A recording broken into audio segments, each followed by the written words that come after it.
Okay. I have a couple, and can you please include the requestee there?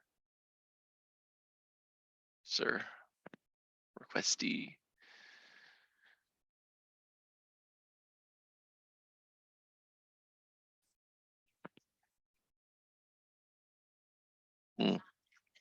Okay, so they're not in yet.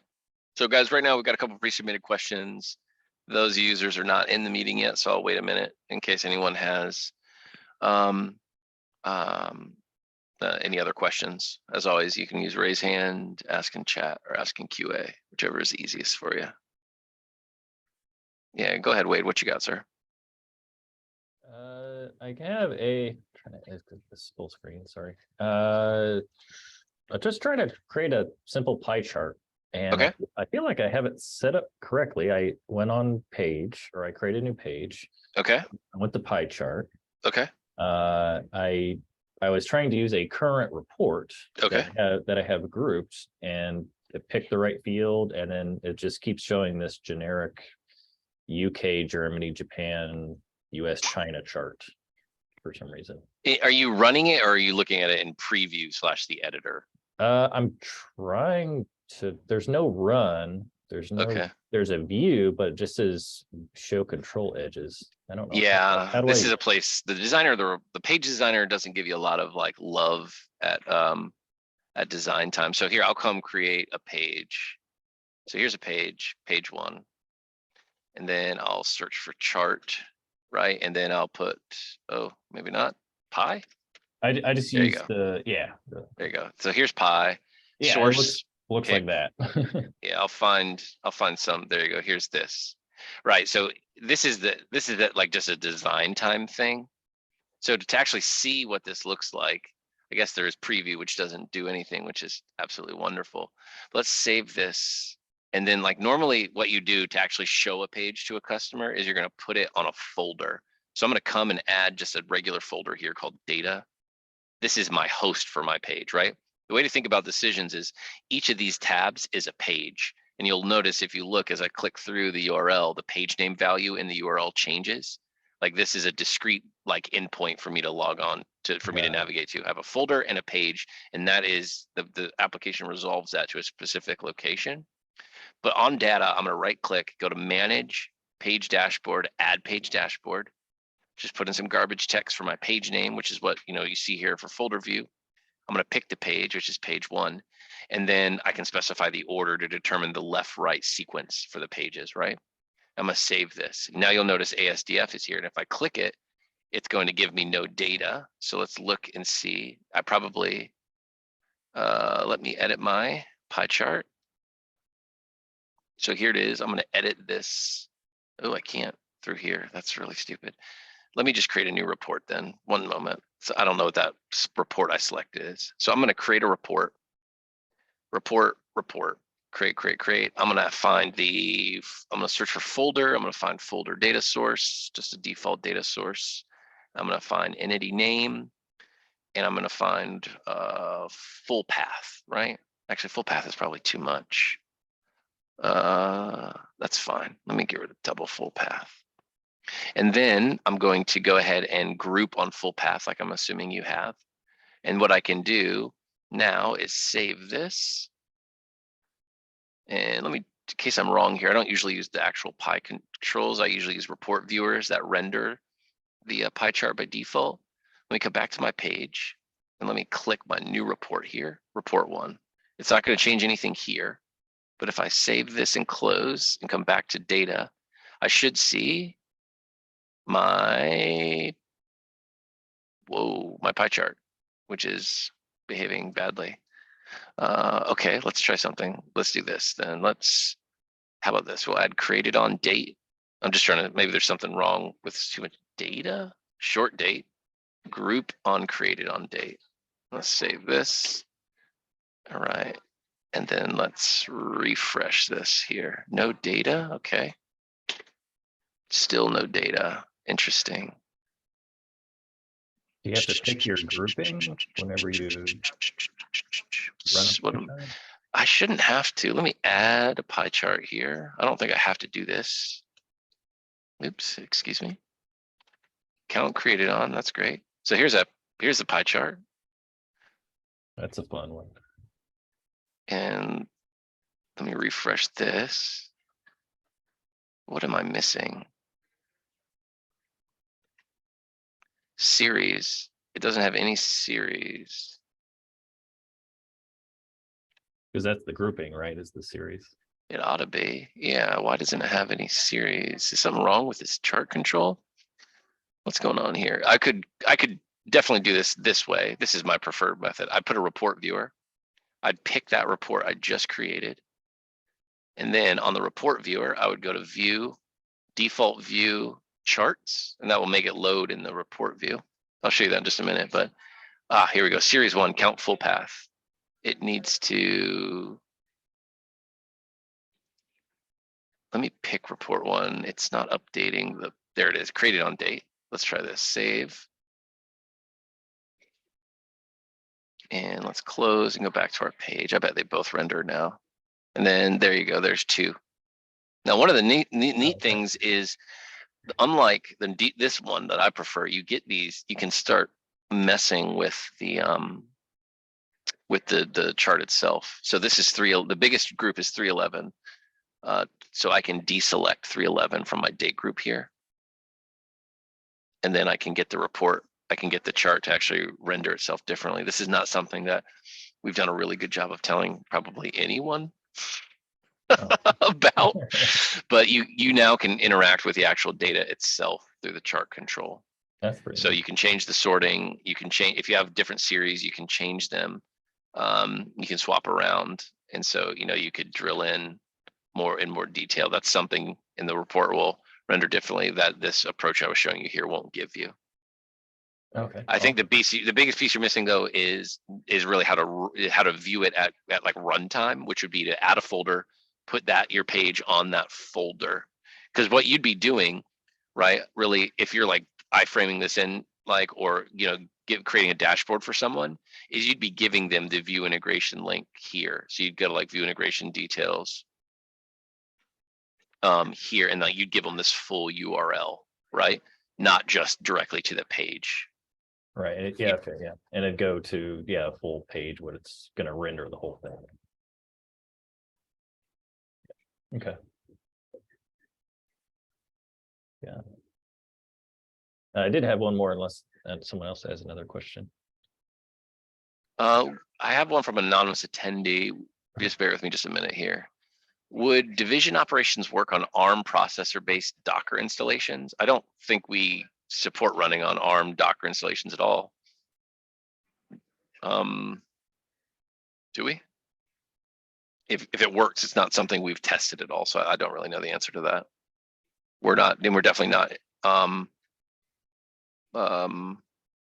certifying or even internally testing on ARM Docker at all. So the answer is unknown, not being tested, and not current, and running on ARM is not part of the current roadmap. So unsure, anonymous attendee. All right, and then I don't see Rachana. So Wade, go ahead, sir. What you got? Oh yeah. I haven't researched it too much yet, but I just, while I'm on here, I was just trying to get like the inbox for decisions. Like it has the state for all the tasks, but if we're running processes, how do we get the process state? Like, because I put like for a process, there's in review or approved or denied, but on the inbox report, which I think it's defaulted to current assignments, and then I go into I made a copy, of course, but I try to edit that report, and there's no field that says process state, so I could show the user where it's at in the process. Well, you could, if you on inbox, the thing to know, well, I wouldn't even use the inbox. I would just create a custom folder for this. But what you're looking at here is, let's create a report. The inbox is just a report of assignments, right? An assignment is how we do task tracking. So here's assignment data source.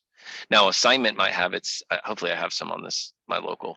There you go. It has entity name and it has state, but these states are current or pending or like completed, right? So what you're looking for is the you're actually looking for the state of the assignment's parent, like parent folder. Usually that's a process folder or like a flow execution extension or a case, right? Okay. Now, one way to do this is to join to the parent folder. So under data sources add in folders, you can join containing folder.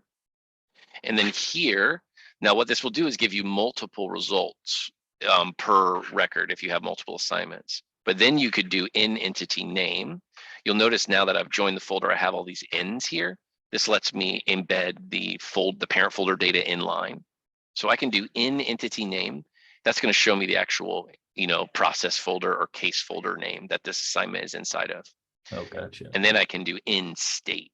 So the in state, and that's going to be the state. Like, so you're using like a set state step or set entity Correct, state yeah, step. correct, yep. You're actually setting the state of the folder that the assignment sits inside, while the assignment itself is basically paused. Like, it's very common to have like a set state assignment, set state step, right? Awaiting review, Yeah. rating Yeah, review, that's what we got. right? And then so you would have like you would set the folder state.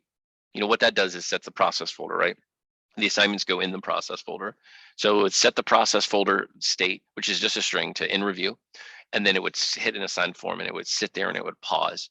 That assignment would have an assignment state of current. And then when that assignment was completed, it would hit the next set state step, which would be awaiting, whatever, awaiting financing or something like that, right? Okay. Got it. Okay, yeah, that makes sense. So that's, yeah, I'll just create a report for that. Okay, that's all I have. Hey, I bet, man. Happy to help. Thank All you. right, let me know what other questions you guys have. If nothing, I'll go ahead and I don't know how well I can answer Rachana's question here. Ooh. Once after I use the step list to CSV mapping, which steps can I use to send the same through a send email step? I think list to CSV gives you, I think what this user is asking is how to attach an email to, how to attach a file to an email. Let's create a flow here. And let's find list to CSV. So here's list to CSV mapping. If I look at its output, it's a file data. So Rachana, I guess you're going to review this on the recording. What you would do here is you would fully configure like your list to CSV step. That provides a thing called outcome file. And if you look at the type here, it's file data. On the send email step, you have attachments here. And what you would do is go build array, and then you would select from flow outcome file. And this flow, if fully configured, would do a list to CSV mapping, give you a CSV file out, and then pass that as an attachment on your send email step. That's how you would go ahead and map a file created from the list to CSV mapping step to send email step, if that's the question that was being asked. And that is all our pre-submitted questions. So if anybody else has anything, please do let me know.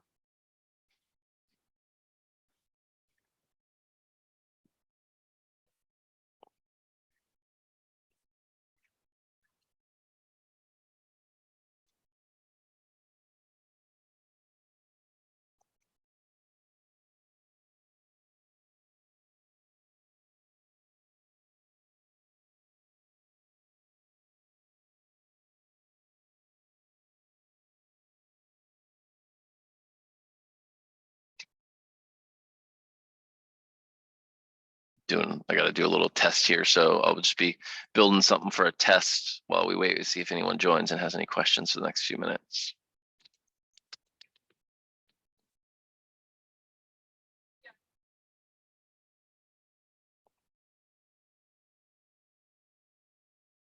Oh, I can do a bulk insert. Great.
So what am I doing? I need to add item.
Oh, here we go. Does an inform session step display message and navigate not respect parameters option? Inform session step, just a second here.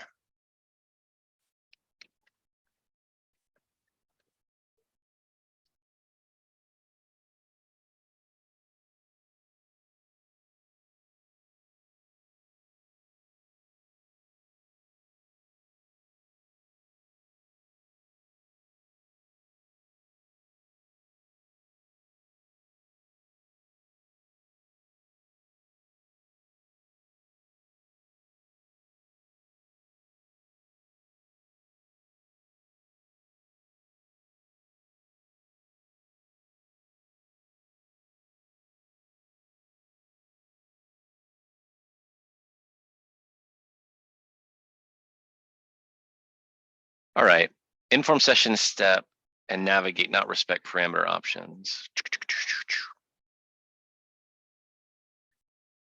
What sort of parameters are you trying to use here, Vitaly? You trying to like send like filters to a report?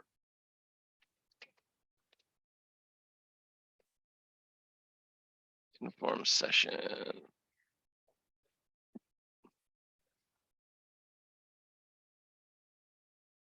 All right, so you're talking about display a message, navigate, folder ID, page name.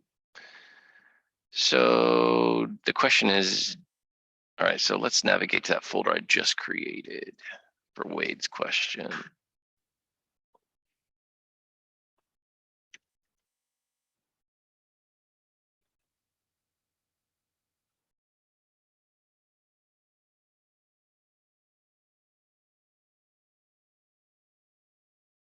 Can you test with some other Chrome equals auth thing? Message constant. Does this show? Page name is ASDF. So if we save this, debug, what happens? Start, run, nothing. Is this flow 2? It is flow 2. Flow 2, run flow. Okay, does this show? Great. Okay, so that part works. Now let's add a parameter, specify parameters. Add is Chrome, I guess, right? And Chrome should be what? Off. Let's save this. Run. Doesn't appear to work.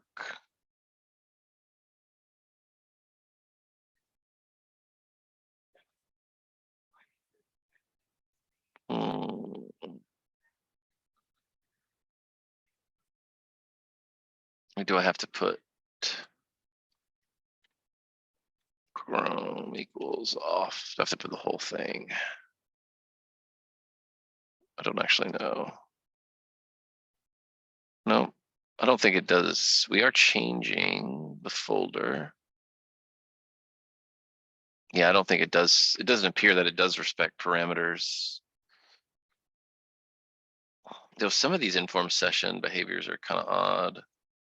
Like, I don't know that they actually put URL parameters,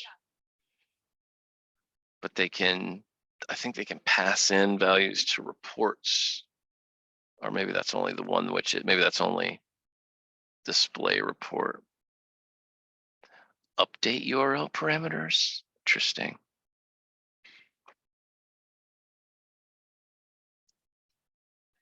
I mean, you could definitely do it with just navigate, right? Even though it would do a full portal refresh instead of like a in portal navigate, right? If you needed, but it doesn't appear that it does respect it right now. Though I'm not, I'm sitting here answering this. I'm not sure if that itself is expected or not.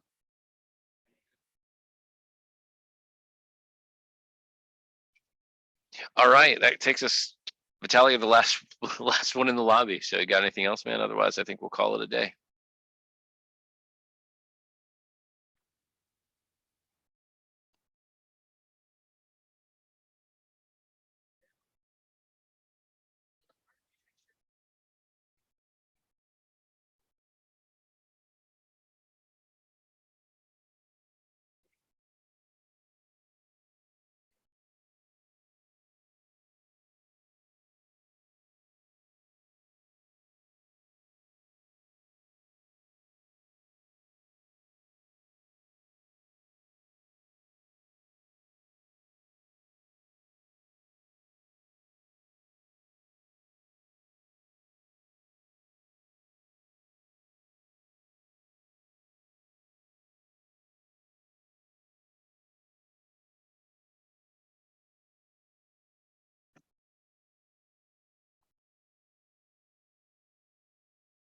Okay.